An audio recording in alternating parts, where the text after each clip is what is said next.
العالمين والعاقبة للمتقين والصلاة والسلام على رسوله النبي الكريم ومن تبعهم بإحسان إلى يوم الدين.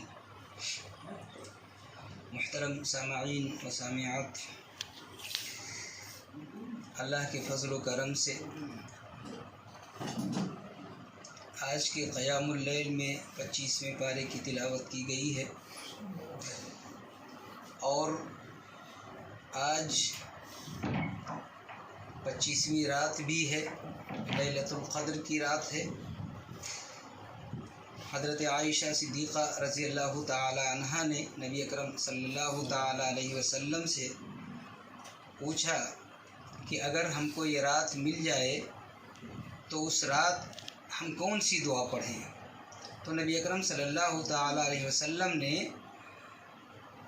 حضرت عائشہ صدیقہ رضی اللہ تعالی عنہا سے کہا کہ اگر یہ رات مل جائے تو اللہم انک عفو تحب العفو فاعف عنی کثرت سے پڑھا کرو، اس لیے کہ اللہ رب العالمین کو بندہ مخاطب کرتا ہے کہ اللہ تو معاف کرنے والا ہے، معافی کو پسند کرتا ہے، تو اللہ تو ہمارے گناہوں کو معاف فرما دے۔ ایک آسان سا ترجمہ ہے۔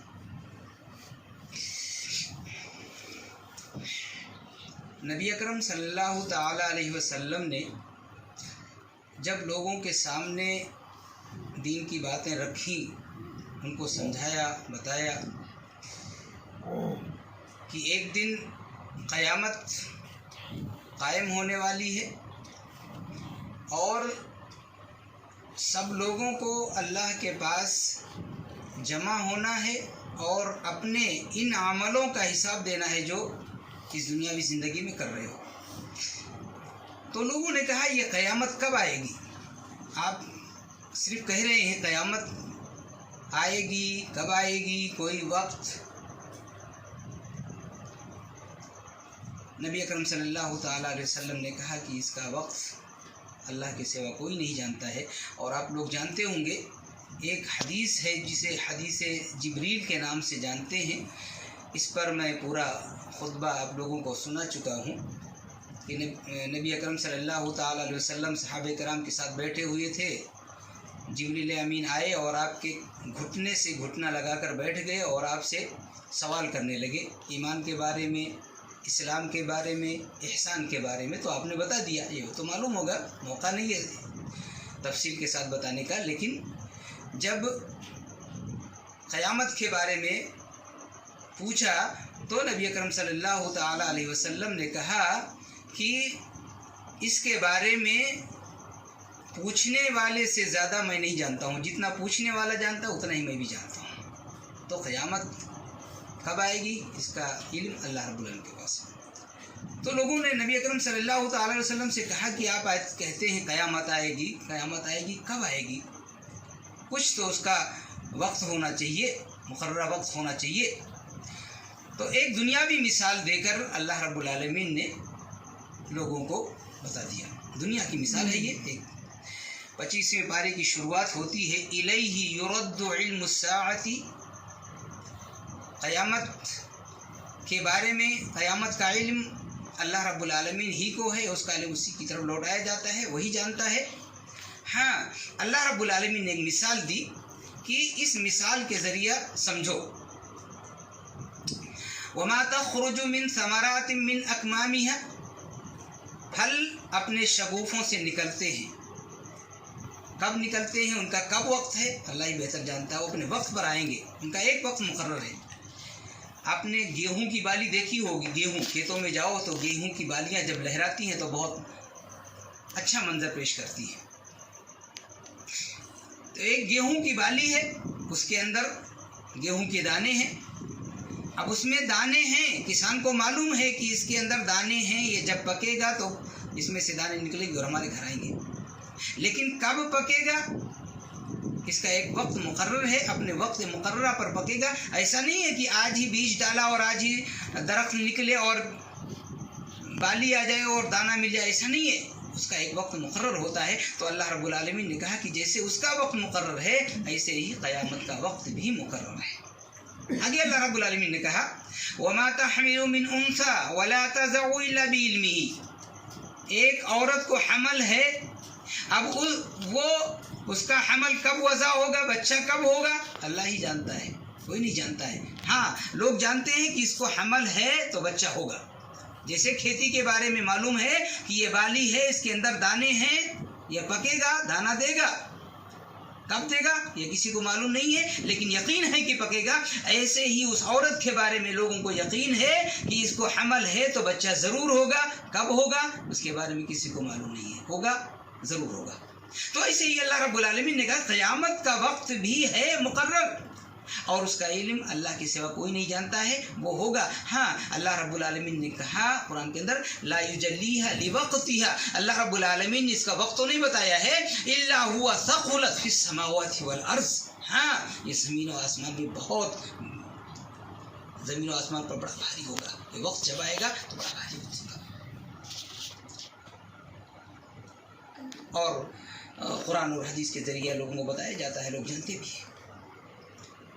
تو اللہ رب العالمین نے دنیا میں مثال دے کر بتایا کہ قیامت آئے گی، اور اس کا وقت مقرر ہے، وہ اپنے وقت مقررہ پر قیامت آئے گی۔ جیسے یہ ہے کہ بالیاں اپنے وقت مقررہ پر دانے دیتی ہیں، عورت اپنے وقت مقررہ پر بچے جنتی ہے، اسی طریقے سے قیامت بھی اپنے وقت مقررہ پر آئے گی۔